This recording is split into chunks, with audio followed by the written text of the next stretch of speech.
오늘 같이 상고하고 싶은 말씀은 시편 121편이 되겠습니다. 구약 896페이지 시편 121편.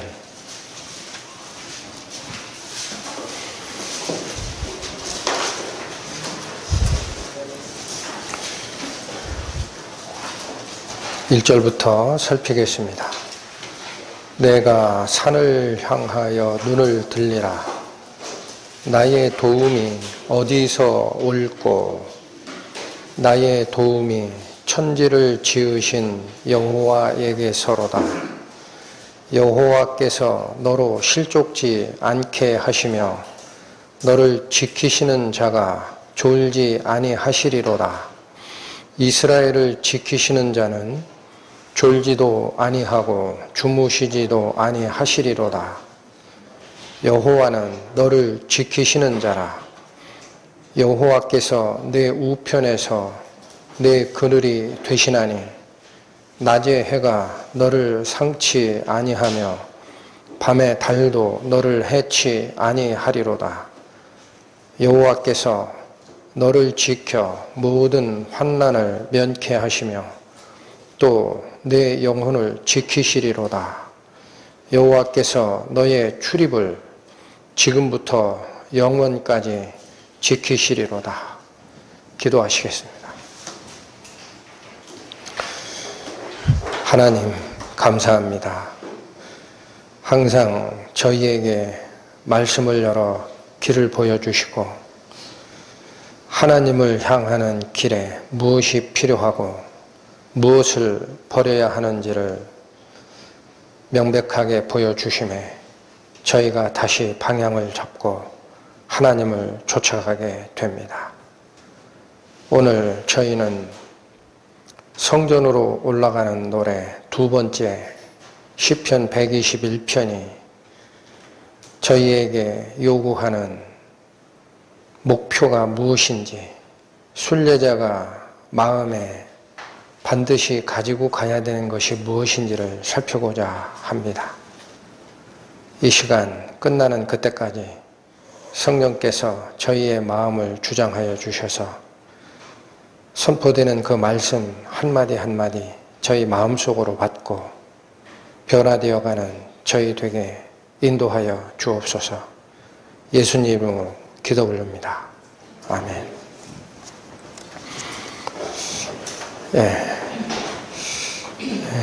지지난주로 기억이 됩니다. 그 시편 120편, 시편의 120편부터 시작되는 15개의 시편은 성전으로 올라가는 노래다. 그렇게 제목이 붙여진 시편이다 말씀을 드렸고, 그 중에 첫 번째가 120편이었습니다. 120편의 주제는 성전을 향하여 출발하는 자가 갖춰야 하는 자세였습니다. 성전을 향하여 올라가는 자, 즉 하나님께 예배드리러 가는 자. 지금 신약시대로 얘기하면 내 마음 속에 성령을 모시고자 사는 우리가 곧 성전이라고 그랬습니다. 그 신약 성도들이 과연 성령의 음성을 듣기 위해 갖춰야 하는 조건을 말씀하신 것이 시편 120편이라면 오늘 같이 상고하시는 시편 121편은 그 첫 번째 계단이다라고 합니다. 그 첫 번째 계단. 그래서 지나갔지만 120편의 주제 두 개를 요약하라 그러면 첫 번째가 뭐였습니까? 성전으로 올라가는 자가 갖춰야 되는 첫 번째 조건, 거짓된 입술과 속이는 혀. 이 두 개는 용사의 날카로운 화살 또는 로뎀나무의 숯불로라도 전부 소멸시켜라 라는 말씀이 있었습니다. 그걸 달고는 하나님께 예배하러 갈 수 없다라는 뜻이었습니다. 두 번째 요구사항이 뭐였었습니까? 메섹과 게달의 처소를 떠나라. 세상을 뒤로 하고 하나님께 예배하러 가는 자는 반드시 세상을 뒤로 하고 출발하라. 그렇다면 오늘 같이 상고하고 싶은 이제 성전을 향하여 올라가는 첫 번째 계단 121편이 우리에게 얘기하는 바가 무엇인가 라고 상고를 해봤더니 믿음의 선진들은 첫 번째가 하나님께 예배하러 가는 자, 간단하게 우리는 이것을 순례자라고도 표현합니다. 순례자. 하나님께 예배하러 나그네 길을 가는 자, 순례자가 가져야 하는 시선이 첫 번째랍니다. 순례자가 하나님께 예배하러 나아갈 때 갖춰야 하는 시선, 눈길을 어디다 둘 것이냐. 두 번째는 너를 돕는 자가 있다라는 사실을 잊지 말라. 이 두 가지가 121편의 핵심 주제다. 그렇게 설명을 합니다. 그런데 구체적 내용을 살피기 전에 우리는 하나님을 향하여, 그러니까 메색과 게달의 장막을 떠나 하나님을 향하여 올라간다라고 하면, 즉 하나님을 경배하고 하나님의 말씀에 순종하여 나아가는 신앙의 여정에 들어섰다라고 하면 모든 게 만사형통할 걸로 생각하는 생각이 속에 있거든요, 사람은. 왜냐하면 세상을 쫓던 길에서 떠나 어디로 가니까? 하나님께로. 그런데 첫 번째 계단에서 요구하시는 게 뭐냐면요, 너를 돕는 자가 있다라는 사실을 확인하라라는 얘기입니다. 그 말을 바꿔서 읽으면 무슨 뜻일까요? 우리의 신앙 여정에 도움이 필요하다라는 얘기입니다. 그걸 조금 더 들어가면 하나님을 향하여 가는 길에 순탄한 길만 있는 것이 아니라 수많은 난관과 실족할 수 있는 시험이 존재한다라는 사실도 잊지 마라. 그게 밑에 깔려있는 하나님의 교훈이다라고 얘기를 합니다. 121편의 구조를 보면 8개의 절로 이루어져 있고 각 절이 짤막짤막합니다. 그래서 이 내용 자체가 한눈에 들어오는 것 같기도 한데 사실은 구조를 정확하게 보지 않으면 의미하는 바가 정확하게 무엇인지를 주마간산격으로 그냥 넘어가기 쉬운 것이 121편이다라고도 얘기를 합니다. 그게 무슨 소린가 하고 한번 상고를 해봤더니 8개의 절이지만 2절씩 묶여 있다라고 얘기를 해요.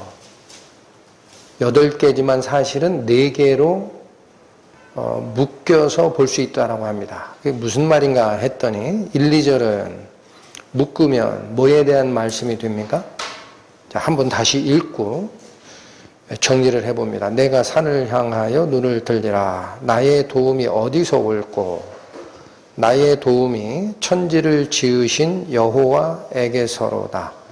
1절과 2절에 공통으로 들어간 말씀. 나의 도움입니다. 나의 도움. 그렇죠? 1절에도 나의 도움이 어디서 올꼬? 2절도 나의 도움은 천지를 지으신 여호와에게서 온다.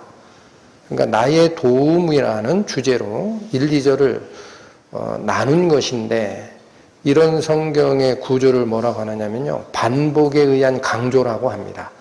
똑같은 말씀을 한 번 더 말씀하심으로써 강조하는 패턴. 그런데 1, 2절만 그런 게 아니고 나머지 구절도 그런 구조를 쫓아갔다라고 얘기를 합니다. 3절, 4절은 공통적으로 무엇을 가리키는 내용이냐? 나를 지키는 자입니다.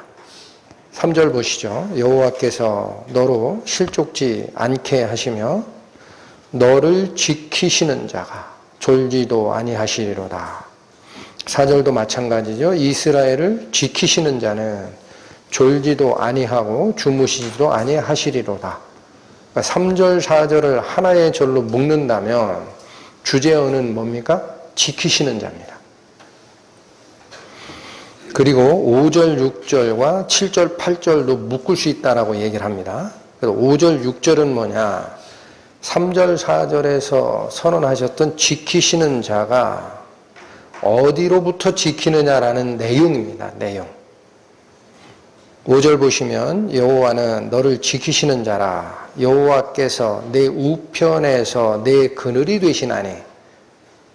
여기 방향성이 있습니다. 방향성. 우편에 있을 때 지킵니다. 좌편을 언급하신 적이 없습니다. 그리고 6절 낮에 해가 너를 상치 아니하며 밤에 달도 너를 해치 아니하리로다. 이것은 지키시는 범위입니다. 5절은 지키시는 방향이라면 6절은 지키시는 시간적 범위, 밤이든 낮이든 다 지킬 것이다. 7절, 8절은 5절, 6절을 다시 반복한 것에도 해당이 되고 하나님께서 우리를 지키시는 범위와 시간이 다시 반복된 거다라고 얘기를 합니다. 7절 여호와께서 너를 지켜 모든 환난을 면케하시며 또 내 영혼을 지키시리로다. 그러니까 여호와께서 우리를 지키시는 대상은 일부의 어려움에서만 지키시는 것이 아니고 모든 어려움에서 지키신다라는 거예요. 그리고 영혼, 너희 생명까지도 지키신다. 8절이 반복한 것은 영혼까지 그리할 거야 라는 약속입니다. 그래서 이 전체적인 구조를 반복에 의한 강조 구문을 떠올리시면 8개의 절이지만 사실은 4개의 절로 줄일 수 있다라는 말씀들을 하시고 계시고, 그렇다면 또 하나의 그 단락이 있다라고 합니다. 이 속에. 이게 뭔가 했더니 1, 2절은 주어가 뭐예요? 나입니다. 나. 1, 2절은 나예요. 나. 내가 산을 향하여 눈을 들리라. 나의 도움이 어디서 올꼬? 주어가 납니다. 2절도 역시 납니다. 나의 도움이 천지를 지으신 여호와에게서로다. 그러니까 1, 2절은 주어가 순례자입니다. 순례자. 그런데 3, 4, 5, 6, 7, 8 그 2절씩 묶는다면 3개의 절로 이해할 수도 있다 그랬습니다. 그렇다면 이 3개의 절의 주체는 누구냐? 하나님입니다. 나는 뭐로 전락되어 있습니까? 너라는 수요자로 전락이 되어 있습니다. 그러니까 하나님은 주체로 쓰시고 나는 그 하나님으로부터 뭔가를 부여받는 주체, 수요자로 너라는 위치로 내려와 있어요. 이게 구조라고 얘기를 하고, 그렇다면 내용 자체는, 표면적인 내용 자체는 어렵지 않습니다. 1, 2절은 순례자가 나의 도움을 구한 내용이면 3, 4, 5, 6, 7, 8절은 3번에 걸쳐서 하나님께서 너를 이렇게 할 거야 라는 답변이라고 얘기를 합니다. 근데 그 답변이 몇 번 반복이 된 모습인가요? 절로 얘기하면 6절이 답변절입니다. 그러나 제가 이 구조를 반복에 의한 강조 구문을 사용했다라고 말씀드린 이유는 하나님의 답변이 반복을 하나로 묶는다면 3번 답변하신 거예요. 순례자가 물은 물음에 하나님께서 답변을 몇 번 하신 구조다? 3번. 그렇다면 이 3번의 연속된 답변의 형태는 성경 공부 시간에서도 여러 번 설명을 드렸지만 완전성을 얘기합니다. 완전성. 하나님의 답변이 완전하게 나간 거예요. 이방인에게 전도해도 되는지 헷갈리는 베드로에게 하늘에서부터 천처럼 생긴 그 그릇에 각종 동물, 부정한 동물, 정한 동물을 다 거기다 담으셔서 하늘로부터 내리시면서 잡아먹으라 라고 얘기했을 때 베드로가 구약적 윤리를 가지고 저는 부정한 것을 먹은 적이 없나이다 라고 하셨을 때 성령께서 뭐라고 말씀을 주시죠? 내가 깨끗게 한 것을 내가 부정타하지 마라. 이거를 몇 번 주세요? 3번. 그거는 완전한 계시라는 뜻입니다. 나의 뜻이 완전히 섰으니 너는 따르라. 그러니까 이 답변도 그렇게 보면은 구조가 조금 더 분명해져요. 순례자가 반복해서 한 번 물었는데 하나님께서는 내가 너를 지키신다라는 답변을 3차에 걸쳐서 완전하게 주신 구문이다. 그렇게 설명을 합니다. 자, 그러면 이제 구체적인 구절로 들어가서 살핍니다. 1절. 내가 산을 향하여 눈을 들리라. 나의 도움이 어디서 올꼬.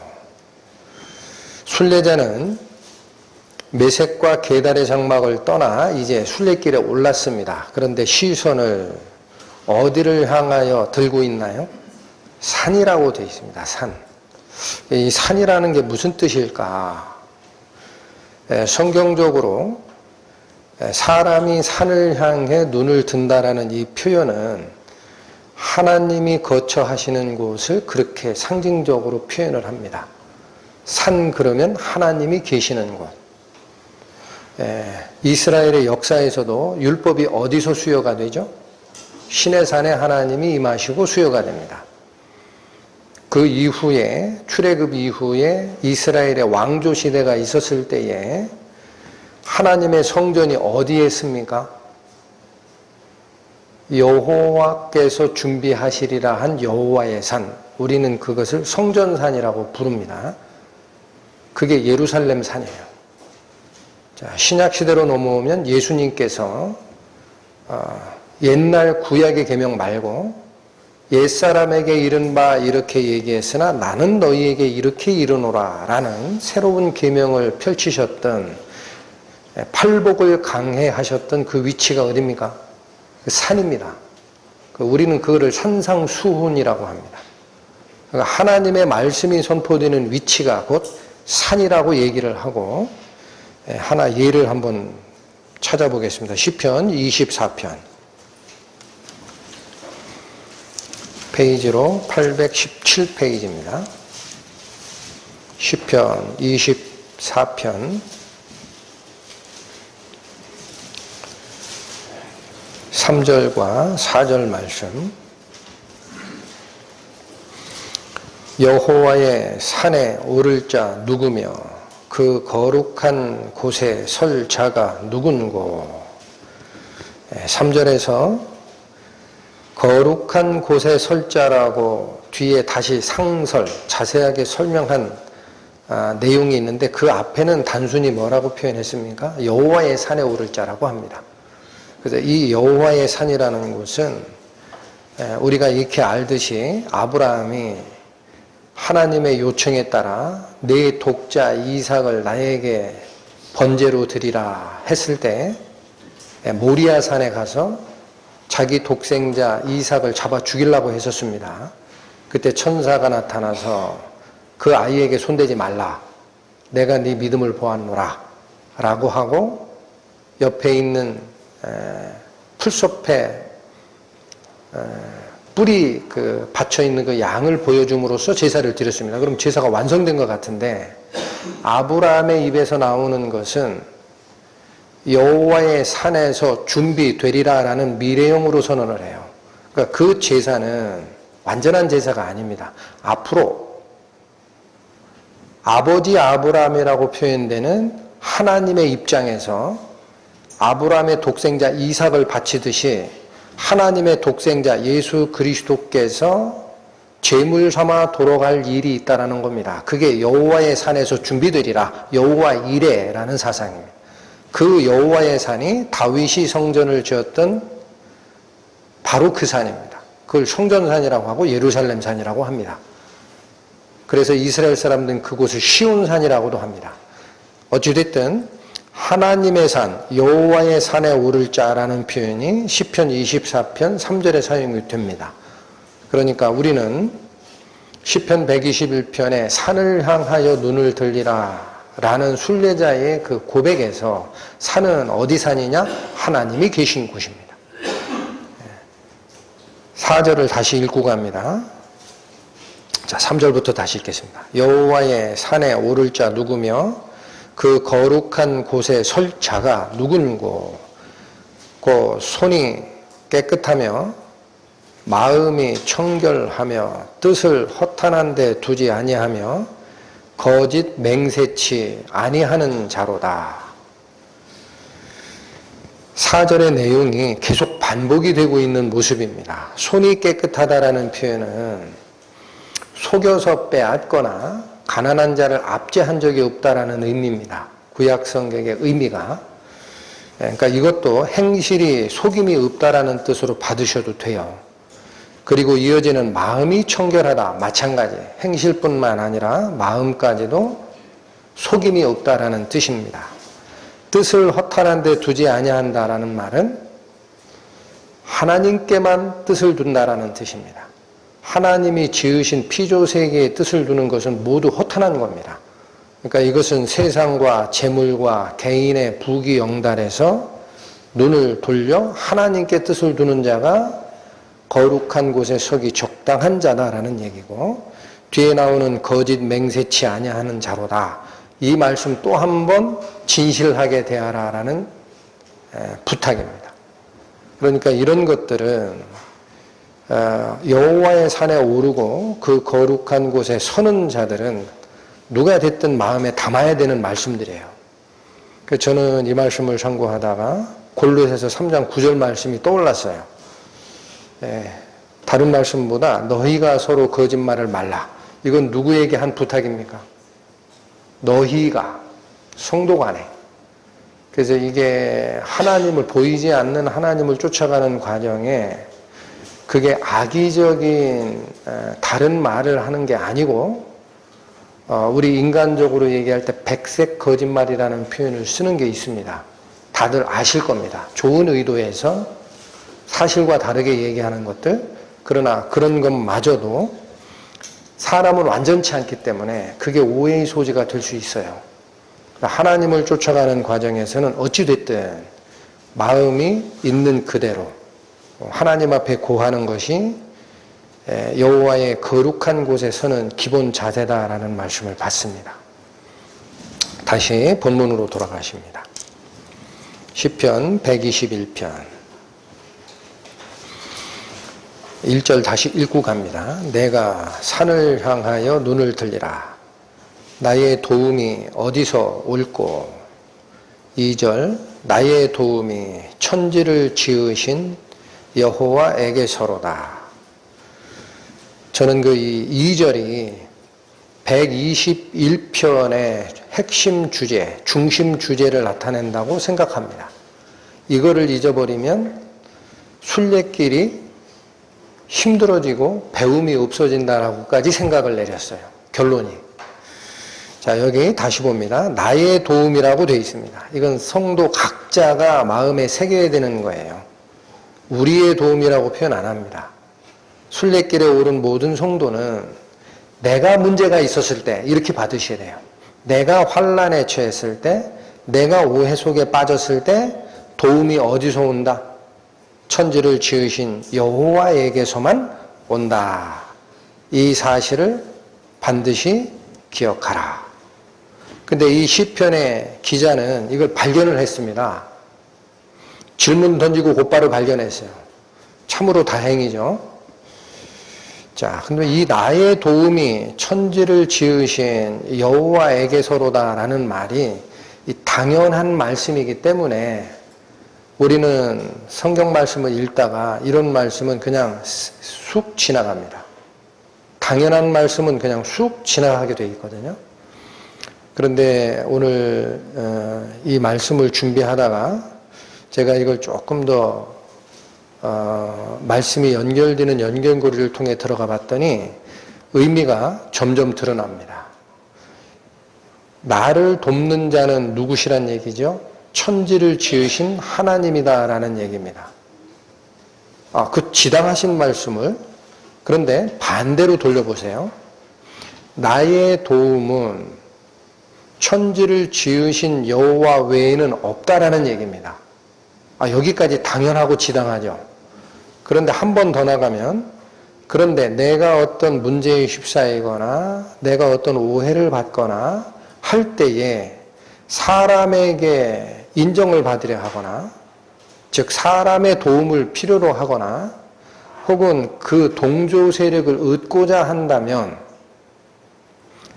나의 도움이 여호와에게 있다라는 말씀은 귀로 들었으나 행동은 어디로 쫓아가는 거예요? 사람 편으로 쏠리는 거예요. 이 말씀이 저한테 굉장히 지금 심각하게 다가왔어요.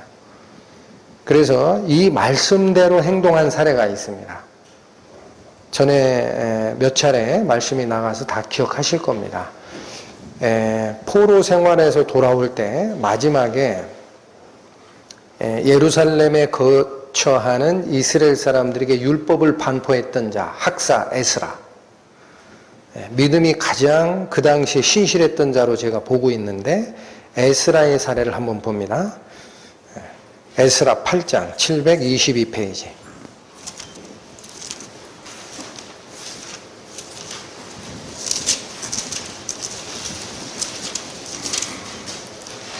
에스라 8장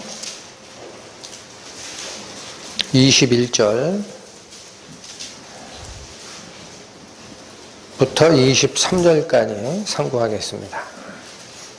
때에 내가 아하와 강가에서 금식을 선포하고 우리 하나님 앞에서 스스로 겸비하여 우리와 우리 어린 것과 모든 소유를 위하여 평탄한 길을 그에게 간구하였으니, 잠깐 끊고 가면 여기 그가 누굽니까?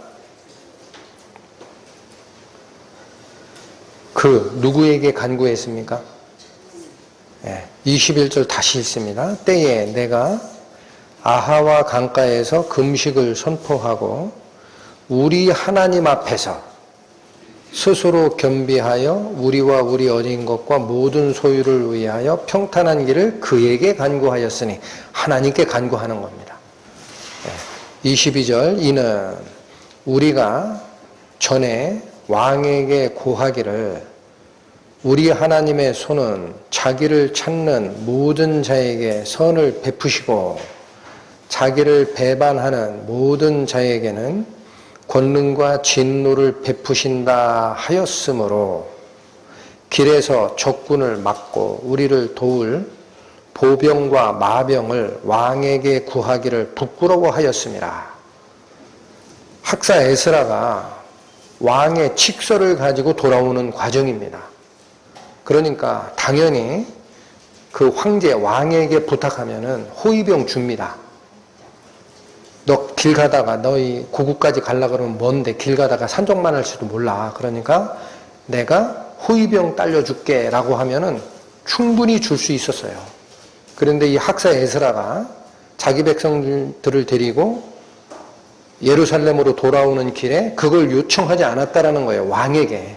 그 왜 왕에게 요청하지 않았느냐? 22절 다시 읽습니다. 이는 우리가 전에 왕에게 고하기를, 그러니까 학사 에스라가 자기가 섬기던 그 왕에게 말한 진리가 있다라는 겁니다. 진리. 어떤 진리를 얘기한 적이 있었느냐? 우리 하나님의 손은 자기를 찾는 모든 자에게 선을 베푸시는 하나님이라는 거예요. 또 하나, 자기를 배반하는 모든 자에게는 권능과 진노를 베푸시는 하나님이라는 겁니다. 그러니까 이 말씀의 핵심이 뭡니까? 하나님을 의지하는 자를 도우시는 하나님이고 하나님을 떠나는 자들에게는 권능과 진노로 응답을 주시는 그 하나님이요 라는 말을 자기가 섬겼던 이방 왕에게 얘기한 적이 있었던 겁니다. 그런데 막상 본인이 급하다고 하나님을 의지하지 않고 왕에게 우리 귀한 민족들을 보호할 보병이나 마병 이걸 구한다면 학사 에스라는 왕에게 한 말을 뒤집는 꼴이 된 겁니다. 분명히 얘기한 적이 하나님이 도우신다라는 말을 전한 자입니다. 그러니까 그거 요청하지 않았다라고 합니다. 23절 그러므로 우리가 이를 위하여 금식하며 우리 하나님께 간구하였더니 그 응낙하심을 입었느니라. 다행히 학사 에스라를 인솔자로 해서 돌아오는 이 귀환 행렬은 중간에 문제가 안 생겼습니다. 100% 하나님을 의지했기 때문에 또 자기가 알고 있었던 그 하나님의 진리대로 행동한 자이기 때문에 그대로 지켜주신 모습이 요 사례다라고 얘기를 합니다. 그러니까 이제 저희가 지금 살필 것은 성전에 올라가는 첫 번째 계단을 밟고 있어요. 시편 121편이 그 뜻이라 그랬어요. 근데 이 첫 번째 우리의 행로를 발을 뛸 때, 첫 번째 발자국을 뛸 때 하나님이 그렇게 강조했던 너를 돕는 자가 나밖에 없다라는 말의 의미가 확실히 드러나야 그 다음 우리의 연합이 드러납니다. 그것이 없이는 연합이 없어요. 자, 그래서 이제 시편 다시 봅니다. 43편. 832페이지. 시편 43편.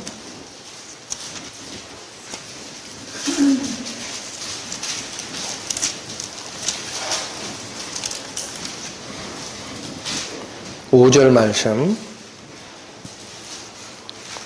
시편 43편 5절. 내 영혼아 내가 어찌하여 낭망하며 어찌하여 내 속에서 불안하여 하는고. 너는 하나님을 바라라. 나는 내 얼굴을 도우시는 내 하나님을 오히려 찬송하리로다. 요 시편 43편 5절에 있는 이 고백은 바로 앞에 있는 시편 42편 마지막에도 나왔던 말씀입니다. 42편 11절도 동일하게 되어 있습니다. 내 영혼아 내가 어찌하여 낭망하며 어찌하여 내 속에서 불안하여 하는고. 너는 하나님을 바라라. 나는 내 얼굴을 도우시는 내 하나님을 오히려 찬송하리로다. 그러니까 이 말씀은 외부적 위협에서 보호를 요청했던 학사 에스라와는 상황이 다릅니다. 여기는 외부의 어떤 위협으로부터 나를 감싸주십시오라는 부탁을 드리는 게 아니고 그 자기의 마음이 낭망됐을 때, 자기의 마음이 어디 기댈 데가 없을 때, 이때 이 시편의 기자는 사람에게 뭔가를 위로를 받거나 하기를 원하지를 않고 누구를 향합니까? 하나님을 향합니다. 위로가 하나님께 있다라는 거예요. 자, 그래서 저는 이 두 가지, 외부의 위협이 올 때에도 당연히 하나님께 도움을 요청하겠지만 내가 어려움에 처하거나 낭망에 처하거나 마음이 쫙 가라앉았을 때 누구를 바라보게 돼 있느냐? 하나님을 바라보게 돼 있어요. 이 두 가지가 결합이 돼서 우리가 익히 잘 아는 말씀이 예레미야서에 있습니다. 예레미야 17장 갑니다. 1077페이지입니다.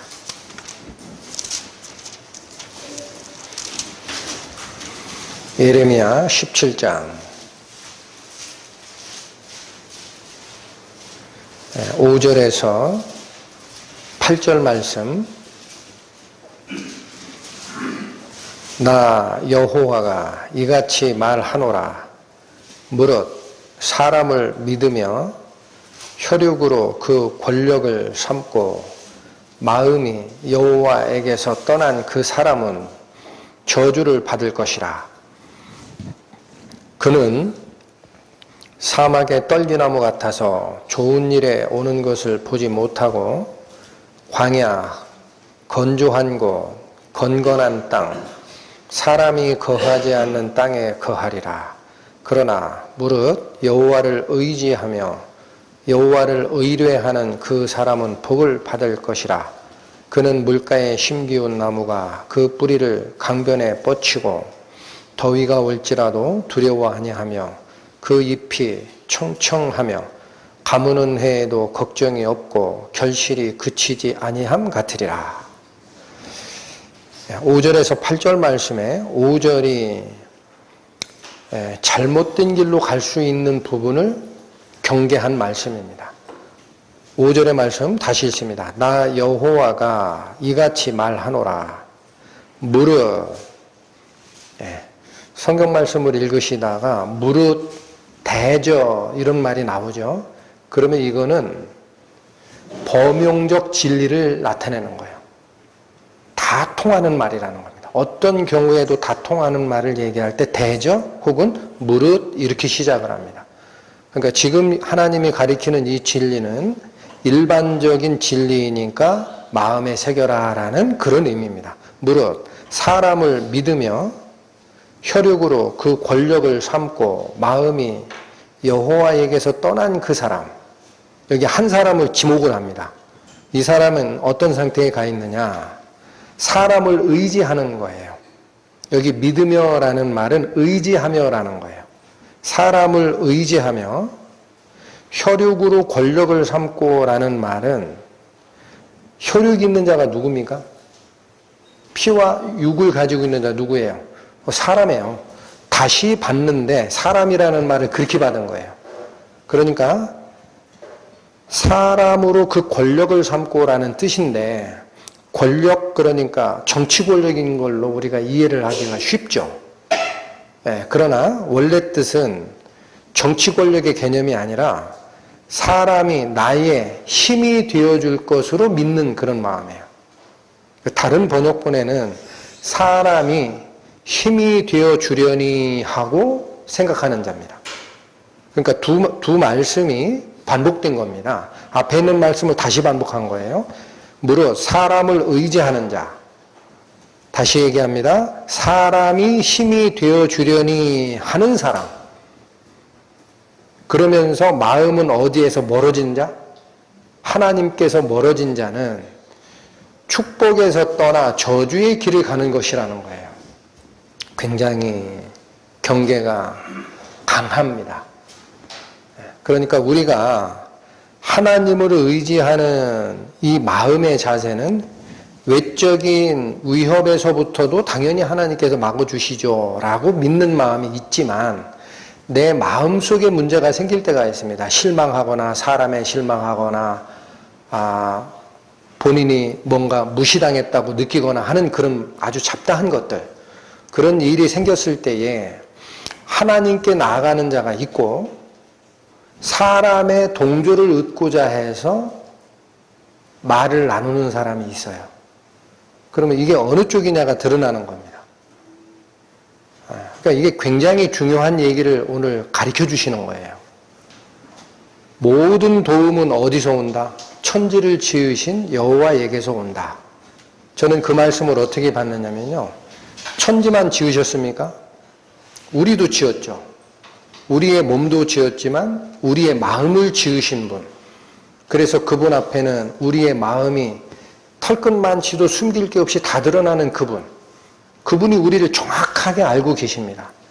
그러니까 도움 요청을 할 때 내가 억울하니? 내가 지금 뭔가 이해 못하는 일을 당했니? 그러면 사람에게 상담할 필요가 없어요. 그 문제를 그대로 싸서 어디 앞으로 나가야 되느냐? 기도 자리입니다. 하나님이 아시기 때문에. 좋을 때만 나가는 게 기도 자리가 아니라고 여러 번 설명드렸습니다. 내 문제 투성이어도 괜찮아요. 내가 잘못한 게 있어도 괜찮고 내가 억울하다 생각해도 괜찮고 그 모든 문제를 싸가지고 하나님 앞으로 나가는 겁니다. 내 마음을 지으시고 속속들이 다 아시는 하나님께 그분만이 도움의 근원이 되신다라는 말씀입니다. 이러한 사실을 믿음의 선진이셨던 사도 바울은 익히 아셨습니다. 그래서 두 가지 반복해서 두 번에 걸쳐 하나님이 무슨 의미를 갖는지를 설명한 말씀이 들어왔습니다. 같이 찾아가겠습니다. 고린도 후서 1장 신약 286페이지입니다. 고린도 후서 1장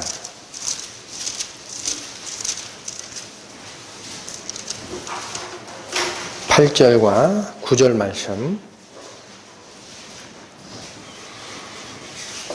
형제들아, 우리가 아시아에서 당한 환난을 너희가 알지 못하기를 원치 아니하노니 쉼에 지나도록 심한 고생을 받아 살 소망까지 끊어지고 우리 마음에 사형 선고를 받은 줄 알았으니. 자, 여기까지는 사도 바울 일행이 겪었던 거의 살 소망이 끊어지는 단계까지의 그 환난, 사형 선고를 받은 줄 알 정도로 이제는 죽었다. 그 고난을 설명한 겁니다. 이어지는 이는이라는 의미는 무슨 뜻입니까? 살 소망이 끊어지고 마음의 사형 선고를 받은 줄 아는 단계까지 마음이 낙심된 거예요. 그런데 그렇게 마음의 낙심이 오는 이러한 모든 이유는이라는 뜻입니다. 그렇게 정의를 하고 뒤를 읽으셔야 됩니다. 그 이유는, 이는 우리로 자기를 의뢰하지 말고 오직 죽은 자를 다시 살리시는 하나님만 의뢰하게 하심이라. 사도 바울의 이 고백은 우리에게 어떤 가르침을 주십니까? 나와 하나님이 여기 대비되어 있어요. 자신이라는 단어와 하나님이라는 단어가 대비되어 있습니다. 근데 앞에 있는 자신은 의뢰하지를 말래요. 뒤에 있는 하나님만 의뢰하라 라고 되어 있습니다. 하나님 외에 딴 게 있으면 만이라는 조사를 쓸 수가 없습니다. 그러니까 이건 나도 의지할 필요가 없다라는 거예요. 왜냐하면 나 스스로 내 마음속을 들여다보면 실망이 가득하거든요. 그럼 계속 자기 속으로 빠져들어갑니다. 실망과 낙심 속에서 헤어나오질 못해요. 그러니까 거기서 건져주실 분은 누구밖에 없다? 오직 하나님뿐이다. 자, 이제 4장으로 갑니다. 고린도후서 4장 6절에서 7절 말씀.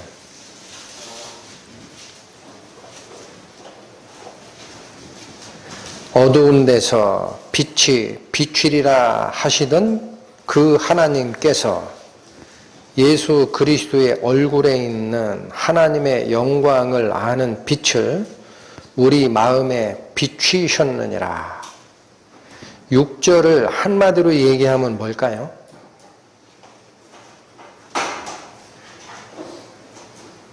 (6절을) 한마디로 얘기하면 뭡니까?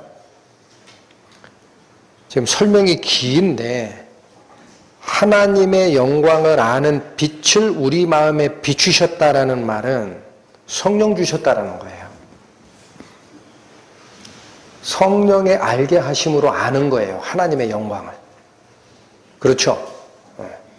아버지 외에는 아들을 아는 자가 없고 아들과 아들의 뜻대로 계시를 받는 자 외에는 아버지를 아는 자가 없나이다. 이거는 진리입니다. 반드시 기억해야 됩니다. 그런데 여기 그리스도의 얼굴에 있는 하나님의 영광을 아는 빛을 어디에 비추셨다? 우리 마음에 비추셨다라는 것은 빛 되신 그리스도께서 구원받은 성도의 마음속에 와 계신 상태를 얘기하는 거고 이건 성령을 받았으니라는 말입니다. 그렇게 생각하고 읽으십시오. 성령을 받은 것은 이라는 거예요. 7절 우리가 이 보배를 질그릇에 가졌으니 점점 더 확실해지죠. 질그릇은 뭐를 얘기하는 거죠? 우리의 나약한 육체. 우리의 나약한 육체 속에 뭐가 있다? 보배가 있다라는 거예요. 이 보배는 그리스도입니다. 그리스도의 영이시고 성령이십니다. 그러니까 뒤 말씀을 그렇게 읽으시면 됩니다. 우리가 이 보배를 성령을 질그릇에 가졌으니 이는 왜 성령을 줬느냐? 능력의 쉼이 큰 것이 하나님께 있고 우리에게 있지 아니함을 알게 하려 함이라. 저희 구원을 논하고 하나님의 인도를 얘기할 때 성령님을 뺄 수 없습니다. 그런데 그 성령님이 우리 마음속에 오신 이유는 우리 나약한 육신 속에 하나님이 당신의 보배 영을 주신 이유는 능력의 크심이 하나님께 있다라는 사실을 알게 하고 우리 속에는 없다라는 것을 알게 하기 위해서 주는 거예요. 우리 속에 있는 걸로 생각하면 그건 반대편으로 가는 겁니다. 착각하는 겁니다. 우리 속에는 선한 것이 없어요. 하나님이 선언했어요. 사람 속에 선한 것이 거하지 아니함을 안다 그러죠. 로마서에서는 무슨 말씀을 또 주십니까? 사람은 다 거짓되되 오직 하나님은 참되시다 하라. 우리 속에 스스로 가지고 있는 내용물들을 살펴보면은 전부 거짓밖에 없어요. 속된 것밖에 없어요. 그럼에도 불구하고 성령을 우리 마음속에 주신 이유는 네가 가지고 있던 속된 거 그거 쫓아가지 말고 이 말씀을 따라. 그곳에 능력이 있어. 그곳에 하나님의 인도가 있어. 이것을 알려주기 위해 주셨다라는 말씀이에요. 그럼 사도 바울의 2번 고백은 우리가 뭐를 다 부인한 겁니까? 우리가 뭐를 다 부인한 거예요. 성도의 가장 표본이라고 이해되는 사도 바울의 말씀에서 우리가 받을 교훈이 뭡니까? 자신을 의지하지 마라. 자기를 의지하지 마라. 하나님을 의지하라. 또 한 번 나옵니다. 성령 준 게 무슨 뜻인지 아냐? 너희 의지하지 마. 너희 안에는 선한 게 없어. 하나님을 의지하는 거야. 그러니까 개인 신앙이 됐든, 이 말씀을 한마디로 줄이면 이런 말이에요. 개인 신앙이 됐든 단체적인 교제 신앙이 됐든 모든 문제의 도움과 해결은 사람 속에 없다. 하나님 편에 있다. 본문으로 다시 돌아오십니다. 이에 시편 121편에 2절 말씀, 나의 도움이 천지를 지으신 여호와에게서로다 라는 이 고백이 깊이가, 넓이가, 의미가 가장 컸던 얘기입니다. 이 고백이 나오면 성전을 향하여 올라가는 첫 번째 계단, 첫 번째 발자국을 제대로 띄고 있는 겁니다. 3절부터 봅니다. 이제부터 살필 것은 하나님의 답변입니다. 거듭 3번을 걸쳐 나갔다라고 생각하시라 그랬습니다. 3절, 여호와께서 너로 실족지 않게 하시며 너를 지키시는 자가 졸지 아니하시리로다. 3절이 얘기하는 첫 번째는 하나님은 나를 지키시는 자인데 실족지 않게 지키시는 자다라는 얘기입니다. 하나님은 나를 어떻게 지키신다? 실족지 않게 지키신다. 그럼 이 말을 이렇게 듣다 보면은 그 당연한 말씀이죠. 그런데 이 말씀도 쫓아 들어가니까 가르침이 또 있어요. 실족이라는 말이 언제 나옵니까? 그럼 실족이라는 말이 뭐예요? 발을 헛디딘 거죠. 그럼 발을 내딛지 않는 자에겐 실족이 있나요? 없나요? 발을 내딛지 않는데 실족이 있을 수 없죠. 가만히 서 있거나 누워 있거나 자면. 그러니까 이 실족이라는 것은 행하는 과정에 나오게 돼 있더라고요. 이 말씀 쫓아가 봅니다. 시편 66편. 시편 66편 9절부터 12절까지.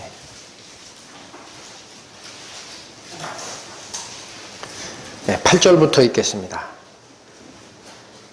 만민들아, 우리 하나님을 송축하며 그 송축 소리로 들리게 할지어다. 그는 우리 영혼을 살려두시고 우리의 실족함을 허락지 아니하시는 주시로다.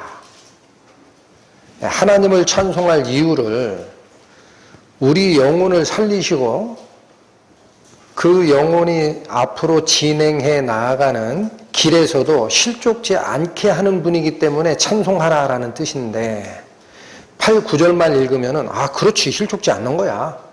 그냥 그렇게 이해하기 쉬워요. 그러나 이어지는 10절부터 12절은 다른 상황이 거기에 들어옵니다. 10절부터 봅니다. 하나님이여, 주께서 우리를 시험하시되 우리를 단련하시기를 은을 단련함같이 하셨으며 우리를 끌어 그물에 들게 하시며 어려운 짐을 우리 허리에 두셨으며 사람들로 우리 머리 위로 타고 가게 하셨나이다.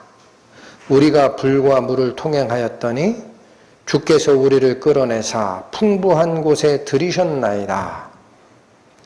9절 말 보면 우리를 실족지 않게 지키시는 하나님, 그러니까 모든 게 안전한 것처럼 보입니다. 그렇게 보이기 쉽습니다. 그러나 10절, 11절, 12절은 하나님이 우리를 평온한데 내버려 두시겠다는 뜻입니까? 그러죠? 군대에 소집되면 논산훈련소에서, 입소 첫날이 그렇게 길 수가 없다고 해요. 저도 기억이 납니다. 네. 가져와라 해서 이게 백에다 들고 들어가거든요. 훈련소 정문 딱 통과하면은 있죠. 사람 눈에 안 보이는 곳으로 가요. 거기 방문객이 와 있으니까, 부모들이. 근데 사람 눈이 안 보이는 곳에 딱 도달하죠. 정신없습니다. 앉아, 일어서, 좌로 굴러, 우로 굴러, 번호. 다시 하루가 한 달 같았어요. 다 기억하실 겁니다. 그런 훈련 속으로 집어넣는 모습입니다, 이게. 실족지 않게 한다는 게 가만히 있는 게 아니에요. 다시 보세요, 10절. 하나님이여, 주께서 우리를 어떻게 하십니까? 시험하십니다. 그리고 우리를 단련하십니다.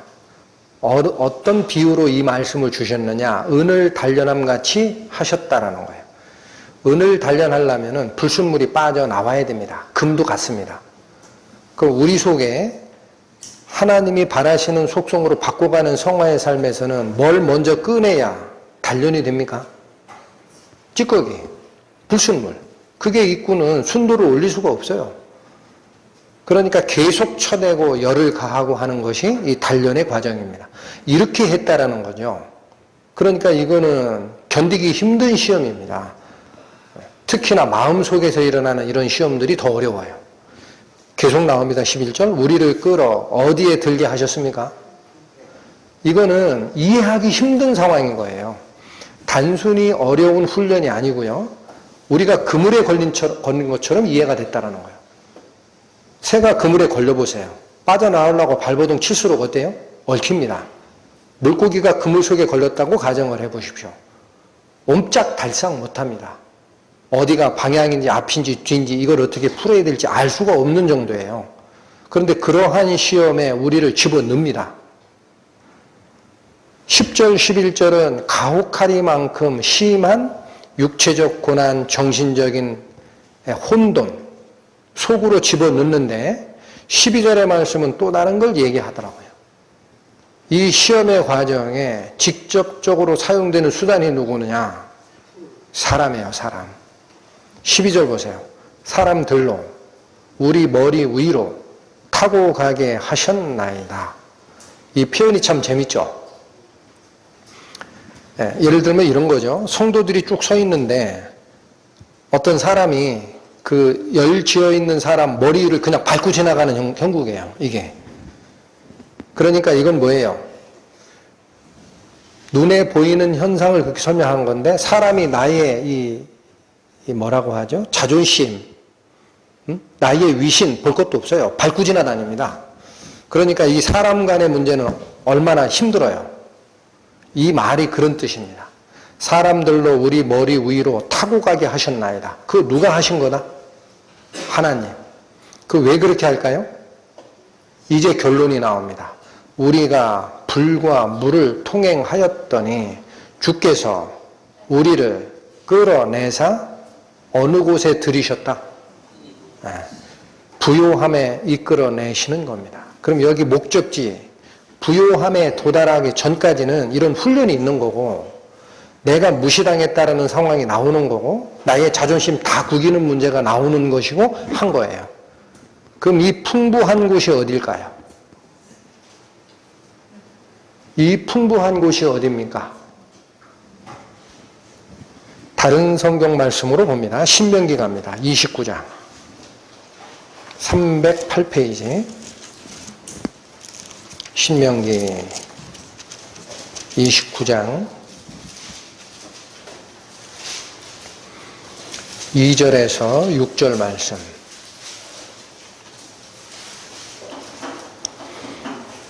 모세가 온 이스라엘을 소집하고 그들에게 이르되 여호와께서 애굽 땅에서 너희 목전에 바로와 그 모든 신하와 그 온 땅에 행하신 모든 일을 너희가 보았나니 곧 그 큰 시험과 이적과 큰 기사를 네가 목도하였느니라.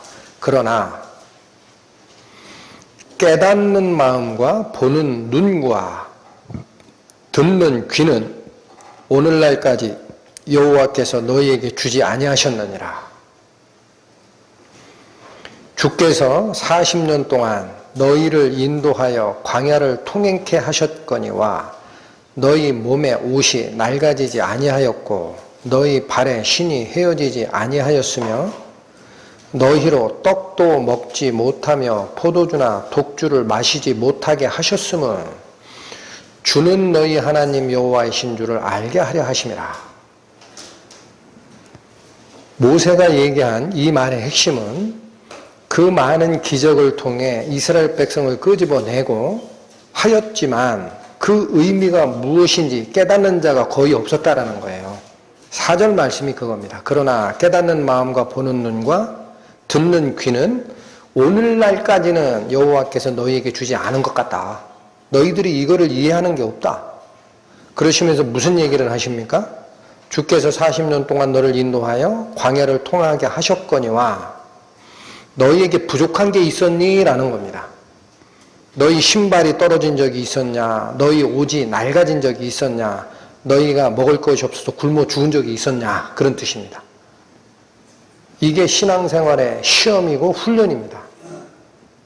그런데 어떤 거는 허락지 않으세요? 6절 너희로 떡도 먹지 못하며 포도주나 독주를 마시지 못하게 하셨어요. 떡을 먹게 했습니까? 못 먹게 했습니까? 40년 광야 생활에 못 먹었습니다. 대신 뭘 줬어요? 만나. 처음에는 꿀 섞은 과자 맛 같다라고 해서 좋아했는데 그것도 하루 이틀이죠. 40년을 먹어보십시오. 어떤 불평이 나오겠는가. 그러니까 이스라엘 백성들의 입에선 무슨 불평이 나왔습니까? 우리가 애굽에서 종노릇했던 때가 좋다라는 거예요. 그때는 고깃가마 옆에 있었고 부추와 마늘을 먹고 지금처럼 비리비리 이렇지 않고 정력이 힘솟았다. 이걸 언제 먹으라, 언제까지 먹으란 얘기야 라고 불평했던 겁니다. 그러니까 하나님께서 구원받은 성도들을 이끄는 과정도 생명과 관련된 것을 확실히 보장을 하시나 세상에서 먹고 마시는 즐거움은 하나님이 유보시키는 거예요. 유보시킵니다. 그 왜 유보시키느냐? 뒤에 결론이 너희 하나님 여호와이신 줄, 주가 하나님이신 줄 너희로 깨닫게 하려고 이러한 훈련을 줬다라는 겁니다. 그러면 하나님께서 그들에게 세상에서 누리는 먹고 마시는 즐거움은 유보시키셨지만 목숨과 관련된 것은 다 보존하시고 공급하셨죠. 그러니까 풍부가 누구에게 있다라는 사실을 확인시키는 과정입니까? 하나님이라는 거예요. 그러니까 이 말씀이 그 말씀과 서로 에코, 메아리를 치고 있는 겁니다. 결국은 하나님께서 이스라엘 백성들을 광야 40년을 돌리시는 이유는 의지할 분은 사람도 아니고 세상도 아니고 너희 자신도 아니고 하나님은 오직 한 분이야. 그거 이해하겠니? 이거 가르쳐 주려고 이 일을 하셨다라는 거예요. 다시 본문으로 돌아오십니다. 시편 121편 3절 말씀 읽고 갑니다. 여호와께서 너로 실족지 않게 하시며 너를 지키시는 자가 졸지 아니하시리로다. 그래서 3절에 실족지 않게 하신다라는 말에 깊이를 여러분은 들으셨습니다. 단순히 안전하게 보호한다가 아니고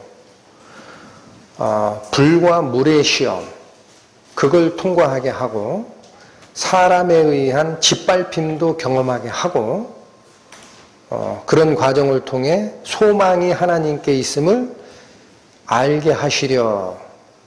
그러나 발을 헛디뎌서 다른 곳으로 가지는 않게 보호하시는 하나님이 계시다라는 말씀을 3절이 하신 겁니다. 3절, 4절 같은 뜻이다 그랬습니다. 4절 이스라엘을 지키시는 자는 졸지도 아니하고 주무시지도 아니하시리로다. 3, 4절이 아까 초반에 제가 121편은 2절씩 묶어보시면 좋다 그랬습니다. 그럼 3, 4절을 하나로 묶으면 무슨 뜻이다라고 말씀드렸죠? 지키시는 자입니다. 3절은 개인을 지키시는 자, 개인을 지키시는 자를 얘기하셨다면 4절은 단체, 성도, 이스라엘을 지키시는 자를 얘기합니다. 그런데 3절과 4절에 동시에 나오는 하나님의 속성이 하나가 있습니다. 혹시 발견되십니까? 3절과 4절에 하나님의 속성 하나가 발견되어야 됩니다. 그분은 졸지 않는 분입니다. 이 말은 하나님의 열심입니다. 열심. 하나님의 열심. 한 번도 한눈을 팔지 않고 당신의 백성을 지키고 공급하시고 도와주고 귀 기울여 들으시는 하나님의 열심.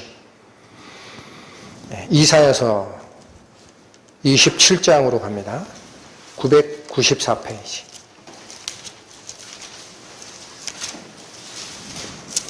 이사야 27장 1절에서 3절 말씀.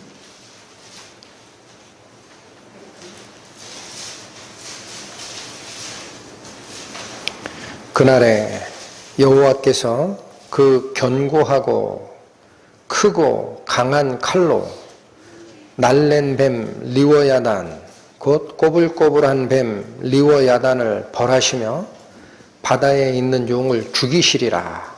그날에 너희는 아름다운 포도원을 두고 노래를 부를지어다.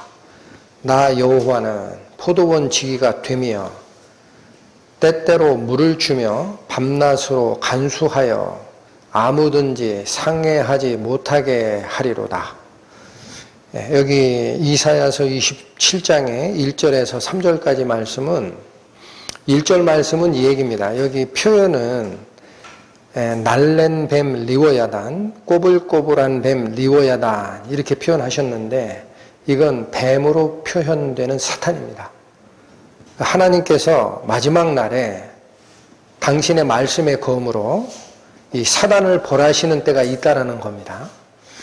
그때에 2절이 대비가 됩니다. 그날에라고 합니다. 그러니까 사단을 벌하는 그날은 성도들에게는 아름다운 포도원을 하나님께 갖다 바치는 날이랍니다. 2절 그날에 너희는 아름다운 포도원을 두고 노래를 부르게 된다라는 거예요.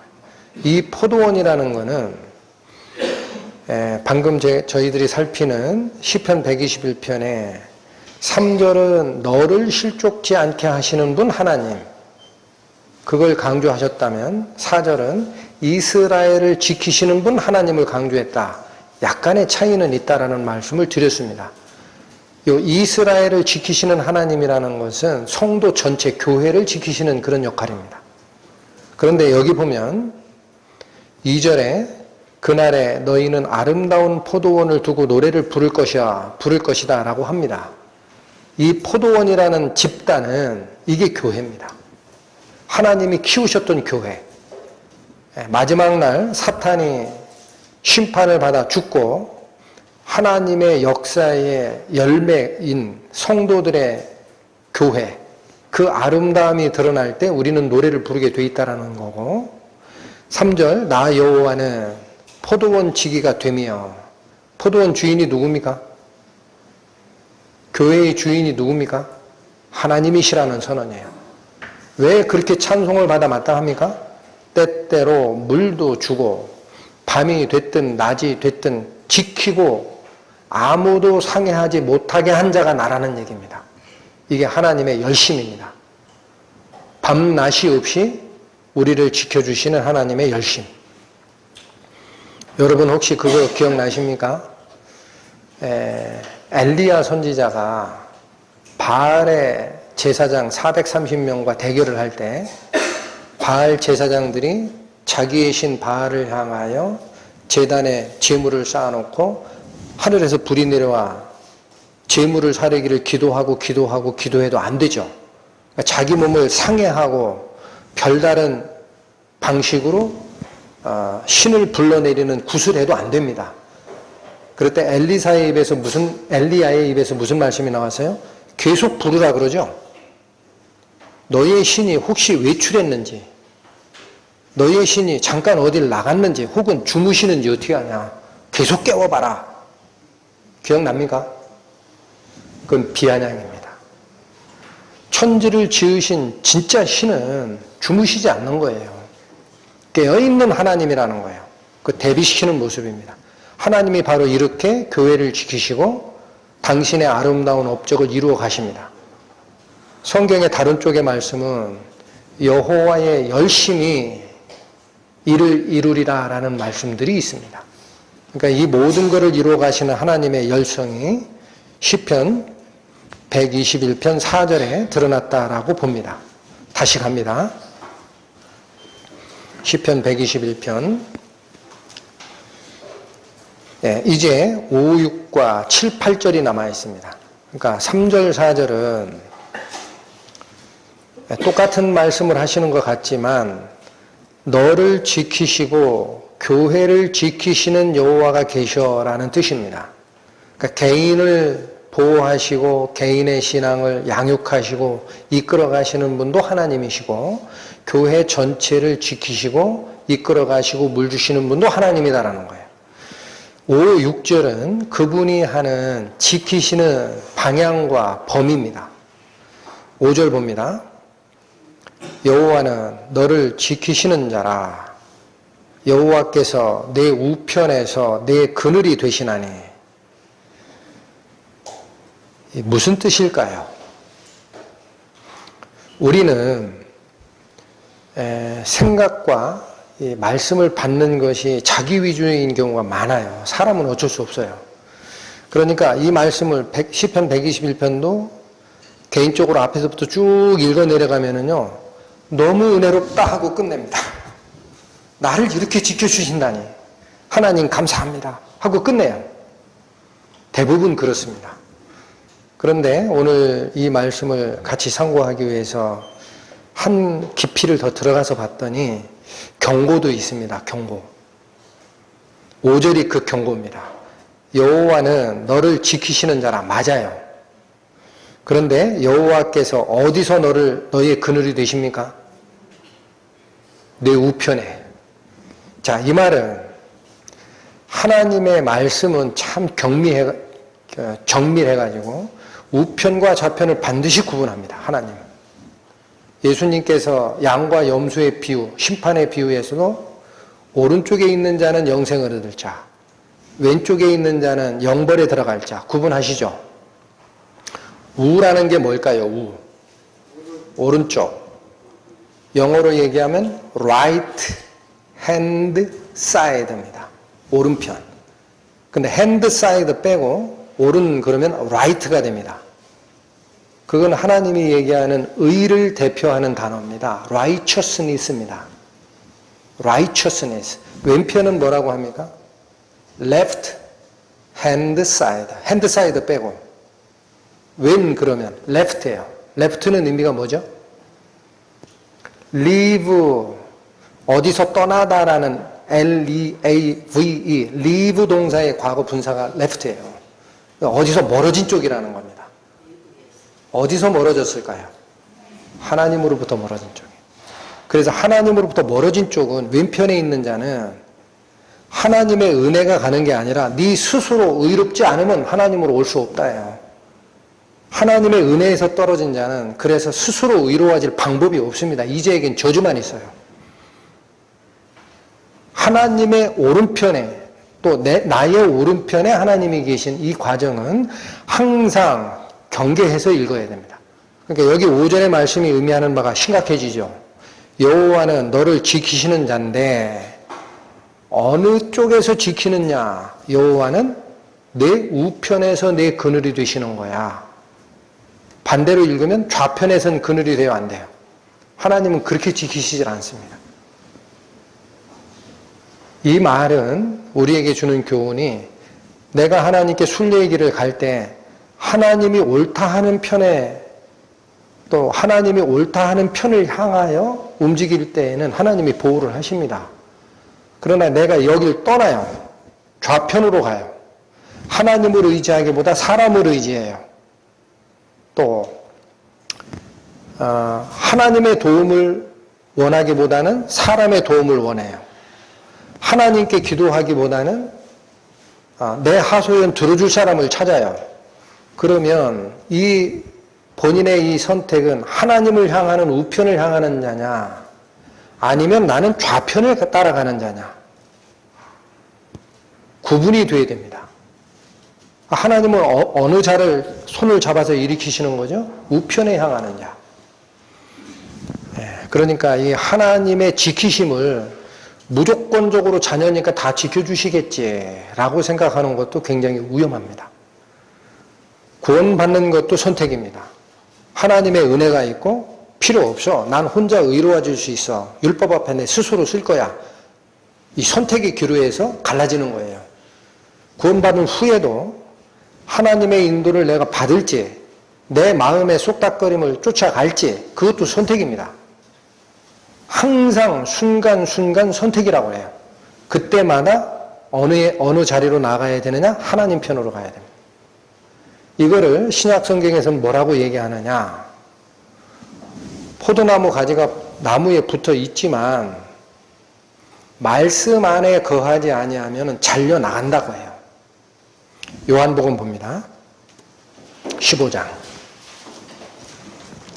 174페이지, 신약 174페이지.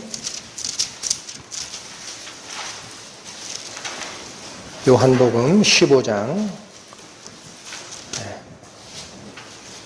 너무 잘하는 말씀들입니다. 5절에서 6절 봅니다. 나는 포도나무요, 너희는 가지니. 네, 여기 위치가 정의가 되어 있습니다. 예수님이 포도나무고 성도가 가지입니다. 이거를 자의적 해석으로 교회가 포도나무다라고 하는 설교들이 많아요. 쫓아가지 마십시오. 정의가 나와 있잖아요. 왜 바꿉니까? 교회가 포도나무예요? 성도가 가지고? 예수님이 포도나무라고 하잖아요. 나는 포도나무요, 너희가 가지냐. 오히려 교회가 가집니다. 교회가 가지고 성도들은 잔가지예요. 자, 그건 뭐 더 이상 강조 안 하겠습니다. 나는 포도나무요, 너희는 가지니. 정의가 되어 있습니다.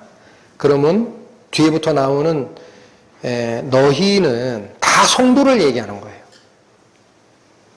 꼭 keep in mind 하시고 들으십시오. 구원받지 않은 사람, 이건 나한테 하는 얘기 아니야. 그 본인의 생각이고 착각이고. 이 말씀은 구원받은 성도들에게 주는 말씀입니다. 보십니다. 나는 포도나무요, 너희는 가지니 저가 내 안에, 내가 저 안에 있으며 이 사람은 과실을 많이 맺나니 나를 떠나서는 너희가 아무것도 할 수 없음이라. 예수님께서 내가 네 속에 먼저 있으마라고 합니까? 네가 내 속에 먼저 있어야 돼라고 합니까? 5절 다시 보세요. 나는 포도나무요, 너희는 가지니 저가 내 안에. 이게 먼저죠. 그러면 나도 저 안에. 이렇게 돼요. 이게 구원받은 후 성도들이 가지는 선택권입니다. 자유입니다. 그러니까 칭의의 구원은 취소가 안 되지만 성화의 과정에서는 실패자가 나오는 거예요. 실패자가 나옵니다. 그러니까 그리스도의 심판대 앞에 심은 대로 거두는 것이고, 금이나 은이나 보석으로 진 자가 있고, 풀이나 잎이나 나무로 진 자가 있고, 공력이 사라지는 자가 있는 거예요. 전부 다 하나님이 다 해주신다면 그 차이가 왜 나올까요? 없죠. 자, 이어집니다. 6절, 사람이 내 안에 거하지 아니하며, 이게 좌편으로 간 자로 저는 읽고 있어요. 하나님의 보호하심이 우편에 있는데 좌편으로 흘러간 자는 말씀 밖으로 나가는 자입니다. 그러면 자, 6절, 사람이 내 안에 거하지 아니하면 어떻게 됩니까? 가지처럼 밖에 버리워 어떻게 돼요? 말라집니다. 생명이 없게 됩니다. 생명이 없는 것처럼 바뀌어요. 드러나는 말씀의 역사가 사라져요. 그러면 사람들이 이것을 모아다가 불에 던져 사려느니라. 아무 가치 없는 것처럼 취급하게 되어 있습니다. 이 말씀은 시편 66편에 아까 살펴보셨던 그 말씀입니다. 거기도 보면 시험을 하시잖아요. 그리고 어디로 이끌었다고 되어 있어요? 건건한 곳, 사람이 거하지 않은 곳, 광야로 갈 것이다. 하나님을 쫓아가는 신앙 생활에서도 하나님께서 분명히 우리의 양심 속에 메시지 하나를 살짝 던지는 때가 있습니다. 너 고민하지 말고 그 문제 보따리채 싸들고 내 옆에 나와라. 기도 자리로. 그런데 그 방향을 분명히 양심의 소리에서 들었는데 거길 쫓지 않고 자기 마이 웨이를 따르는 사람이 있습니다. 그러면 사람 생각이 커지게 됩니다. 점점. 그런데 희한하게도 그 사람은 사람을 얻지를 못해요. 결국 하나님을 쫓아간 자가 사람을 얻어요. 사람의 도우심, 사람의 인정, 사람의 동조를 얻기 위해서 그 사람 속으로 들어간 자는 그 사람을 못 얻게 되어 있습니다. 그게 신앙생활, 성경이 가리키는 진리입니다. 왜냐하면 다 드러납니다. 하나님의 인도도 버려지고 사람으로부터 버려져요. 그러니까 신앙생활에 왜 굳이 천지를 지으신 여호와가 나의 도움이다라고 얘기하는 게 중요한지 드러나는 겁니다. 6절, 본장 6절로 갑니다. 시편 121편 6절. 낮에 해가 너를 상치 아니하며 밤에 달도 너를 해치 아니하리로다. 이 표현은 이건 시적인 표현이라고 합니다. 진짜 해가 나를 상하게 하고 달이 나를 상하게 하는 게 아니고 해는 낮의 주관자입니다. 달은 밤의 주관자입니다. 그러니까 이 말의 의미는 낮이 됐든 밤이 됐든 all the time 내가 너를 보호하마라는 뜻이에요. 5절은 우편으로 오면 내가 네 그늘이 될 거야. 좌편으로는 가지 마. 방향이라면 6절은 그런 자에게는 나는 all the time 내가 너를 지키고 도울 것이다. 반복된 구절이라고 얘기를 합니다. 7절 여호와께서 너를 지켜 모든 환난을 면케 하시며 또 내 영혼을 지키시리로다. 여러분 이 7절 말씀은 우리 개역성경의 번역이 약간 부족해요. 왜 그러냐면요. 7절 말씀을 그대로 읽으면 여호와께서 너를 지켜 모든 환난을 면케하신대요. 그럼 환난 없다는 얘기죠? 그렇죠? 그 의미가 아닙니다. 이 말은 그 히브리 원어 쪽으로 가보면은 환난의 개념보다는 악입니다. 악, evil. 모든 악에서 건지신다라는 뜻입니다. 그렇게 번역한 성경이 있습니다. 그게 옳습니다. 그러니까 환난을 우리가 안 당하는 게 아니고요. 이해하시고 계시죠? 성도들의 생활에서 환난이 없는 게 아니고 악에서 하나님이 건지시겠다라는 약속이에요. 악에 빠지지 않게 해주마라는 약속입니다. 그리고 내 영혼을 끝까지 지킬 거야 라는 약속을 마저 주신 겁니다. 이 바로 순례자의 길에서 여기도 또 하나의 경고가 있다라고 믿음의 선진들이 얘기합니다. 구원받은 성도들이 하나님을 향하여 따라가는 길에서도 악에 빠질 수 있느냐? 있습니다. 그래서 기도가 필요한 거예요. 모든 악을 다 나에게서 떠나가게 하시고 하나님의 천국까지 인도하실 분은 하나님이요 라고 고백했던 분이 있습니다. 그게 사도 바울이십니다. 그분이 그렇게 얘기를 해요. 이것도 참고로 한번 보겠습니다. 디모데후서 4장 신약 347페이지입니다. 디모데후서 4장 18절 말씀.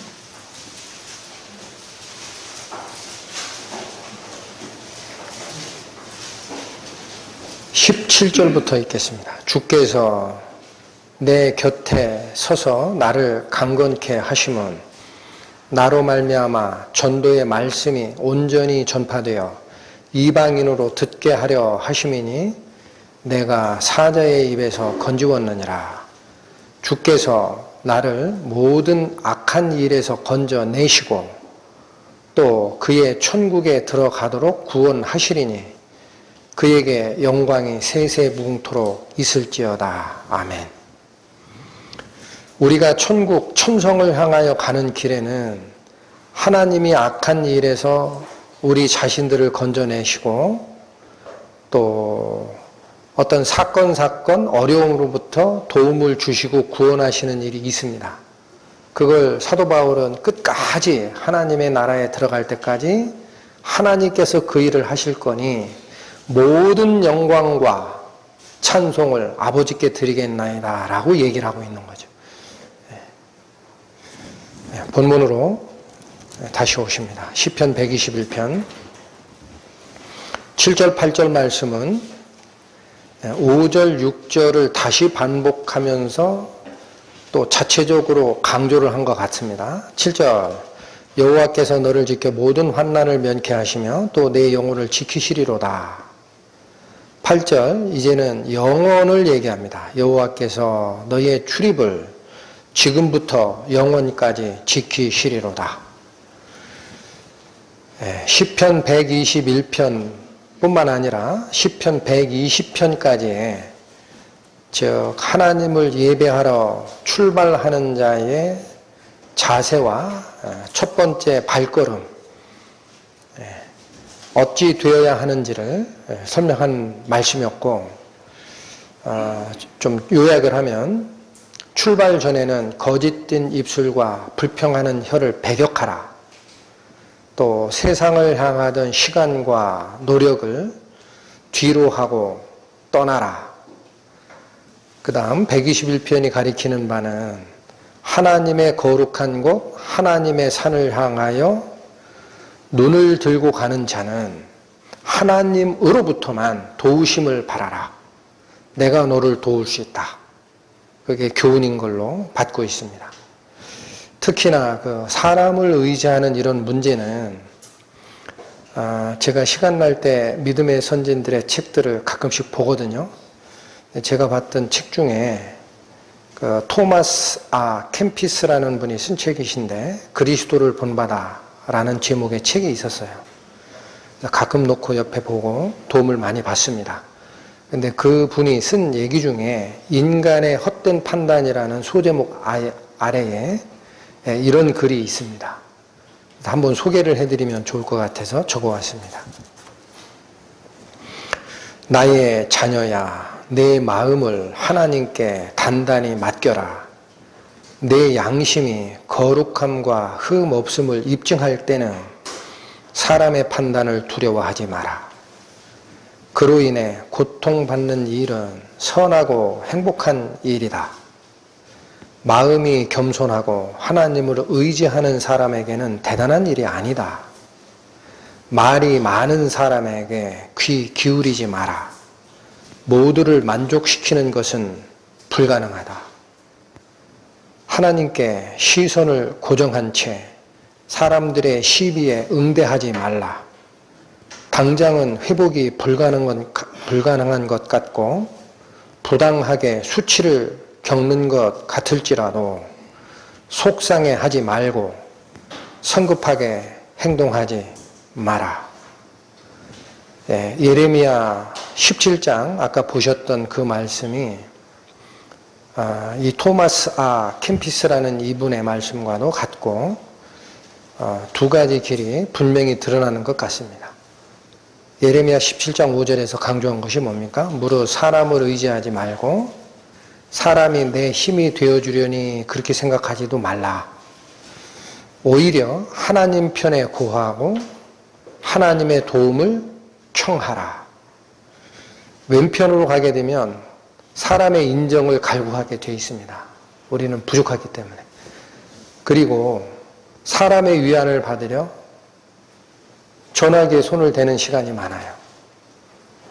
그런데 우편, 하나님께 도움을 청하고 그분께 나의 모든 문제를 맡기는 생활을 하게 되면 핸드폰, 전화기에 손을 대는 것보다 그 문제를 싸가지고 기도 자리로 갑니다. 그분이 아시기 때문에. 그래서 이런 부분이 저희 성도들이 살아가는 신앙생활에 제대로 되면 신기하게도 여러분 오늘 얘기하는 말씀을 오해하지 마세요. 성도들 간에 의심하고 믿지 말라는 얘기가 아닙니다. 그거 이해하셨죠?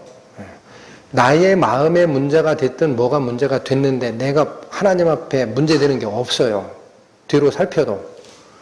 그런 때 사람에게 인정받으려 사람의 위안을 받으려 할 게 아니라 하나님을 믿고 그분께 기도 자리에 모든 보따리를 풀어놓는 것이 맞는 것이고 그렇게 되면 하나님께서 하나 되게 하십니다.